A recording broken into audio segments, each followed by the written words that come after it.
1-0, o golo de Alex Telles. Mas antes disso, na primeira parte, Jackson Martínez, jogador do Portimonense, teve a oportunidade de marcar o golo para a formação do Portimão através de grande penalidade, mas falhou. Vamos ver como é que foi tratado esse momento, como é que foi narrado esse momento pela Rádio Renascença. Bola na marca de penalti, Marchezinho entre os postos e Jackson com a oportunidade de voltar a faturar no Dragão, mas desta vez para o Portimonense. É penalti para o Portimonense, já estamos sobre o minuto 45 da primeira parte. Apita o de Miguel, parte Jackson, pé direito, o remate sobre a barra, a bola para a bancada. A bola vai para os Super Dragões, Jackson sobre a barra, que desperdício! Mal aplicado, pé direito na bola, Jackson Martínez, o antigo avançado do Futebol Clube do Porto, a tirar muito por cima, uma bola que foi para a Super Dragões e regressa agora para o terreno de jogo. Marchezinho nada teve de fazer porque Jackson Martínez falhou redondamente o alvo. Parecia um pontapé de rugby de Jackson Martínez, que disparate de pontapé, a bola para a bancada e de que maneira? É inacreditável. E eu vou repetir aquilo que disse há pouco. Acredito nos profissionais, acreditarei sempre nos profissionais até que me provem o contrário. Agora, que é um penalti disparatado, completamente falhado. Até pela maneira como ele parte para a bola, pela posição corporal. É completamente incompetente este batimento de penalti. E aqui coloca-se, obviamente, tudo sempre em jogo. Nós temos um nível de suspeição enorme no futebol português e naquilo que nós pensamos sobre os jogadores. Repito e vou voltar a repetir. Até prova em contrário, eu confio plenamente no profissional de futebol que fui também e, portanto, errar faz parte de quem faz parte de quem executa. Agora que o penalti foi muito mal marcado, sem dúvida nenhuma. Foi esta narração por parte da Rádio Renascença desse penalti falhado de Jackson Martínez. E aqui, Zé, de alguma forma dá-te a entender que eles colocam, sei lá, a integridade de Jackson Martínez como jogador em causa? O que é que te parece esta? Sinceramente não sei.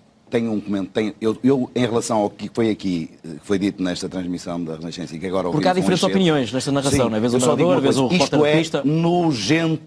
Isto é nojento.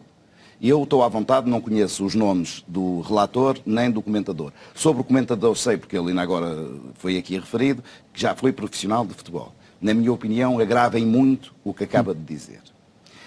Eu, só para que as palavras diluem-se muito rapidamente, eu vou repetir algumas das pérolas nojentas que acabamos de ouvir. Bola para a bancada, vai para os Super Dragões. Falhou redondamente o alvo.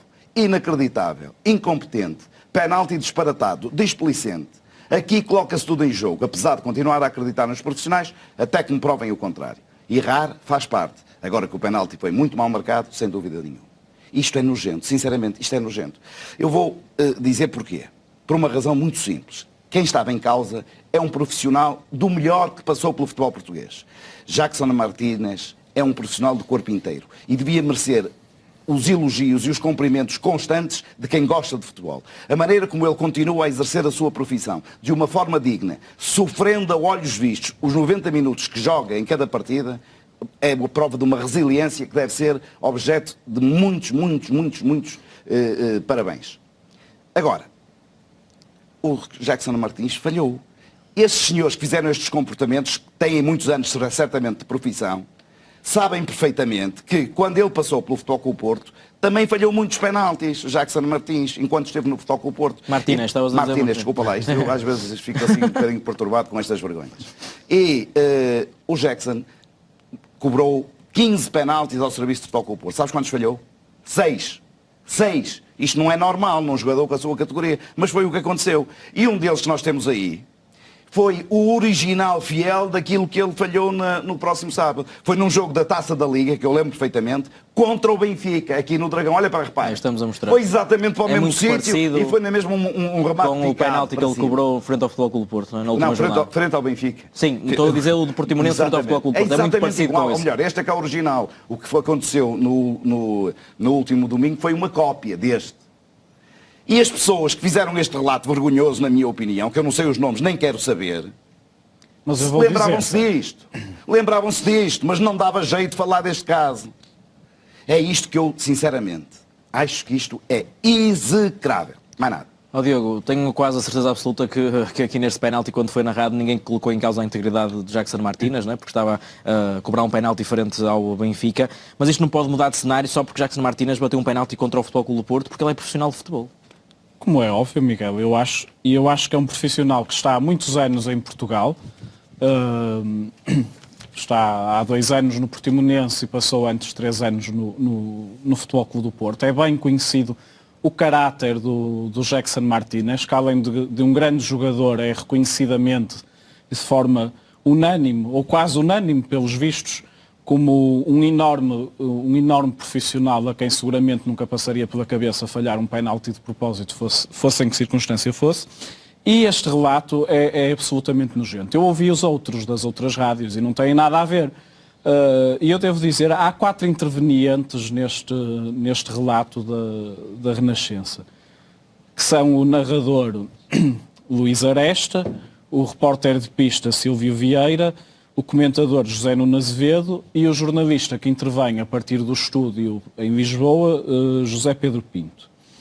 E dos 4, parece-me que o único que tem uma postura inatacável, que é o único que faz intervenções puramente factuais, que é que o Jackson Martínez rematou e a bola saiu por cima, ou muito por cima da baliza, ok, é factual, foi o que se passou, foi o repórter de pista Silvio Vieira. Todos os outros acho que tiveram uma postura absolutamente lamentável, também com aquele comportamento que eu acho que é nojento, porque se querem acusar de alguma coisa, assumam, que digam, que não se ponham com aquelas coisas a dizer assim: eu confio nos profissionais do futebol. Mas o que se passou é absolutamente displicente. Foi completamente, eu estou a citar, completamente incompetente. Coloca-se tudo em jogo. Vivemos num clima de suspeição. Mas o que é isto? Que cobardia é esta? Que falta de caráter para se vir dizer eu confio nos profissionais, mas pumba, pumba, pumba, pumba, pumba. É absolutamente vergonhoso. É absolutamente vergonhoso tratando-se de alguém que trabalha nas circunstâncias em que o Zé falou, que é um privilégio para nós, espectadores do futebol português, ver ainda o Jackson Martínez nos nossos relevados. Continua a ser um excelente jogador, continua a marcar golos, falha penaltis como outros, como falhou no Futebol Clube do Porto, sempre também falhou, como falham outros jogadores. O Futebol Clube do Porto não é líder do campeonato, entre outras coisas, porque perdeu um jogo em que falhou 2 penaltis. Exatamente. E que se o tivesse ganho estaria neste momento na frente da... Sabes o que é que a mim me revolta mais com estes comentários? É porque se calhar estes senhores, alguns dos quais têm carteira profissional de jornalista, nunca admitiram sequer falar aos microfones da Renascença de uma vergonha que está em curso no futebol português. É que há 3 profissionais de futebol que se atravessaram com os seus testemunhos, disseram que foram aliciados para perder um jogo a favor do Benfica por um empresário alegadamente não, muito próximo do Benfica, e eles sobre isso metem a viola do saco e nunca falam disso. E são testemunhos em tribunal, exatamente, sob juramento, são denúncias sustentadas, não são anónimas, são de cara destapada, que dizem o fulano X, o senhor César Boaventura quis-me oferecer dinheiro para perder com o Benfica. E por isso aqui sim temos motivos muito fortes de suspeição. Sobre essas coisas não se passa nada. Agora, o que se passou com o Jackson Martínez e o relato da Renascença foi absolutamente lamentável.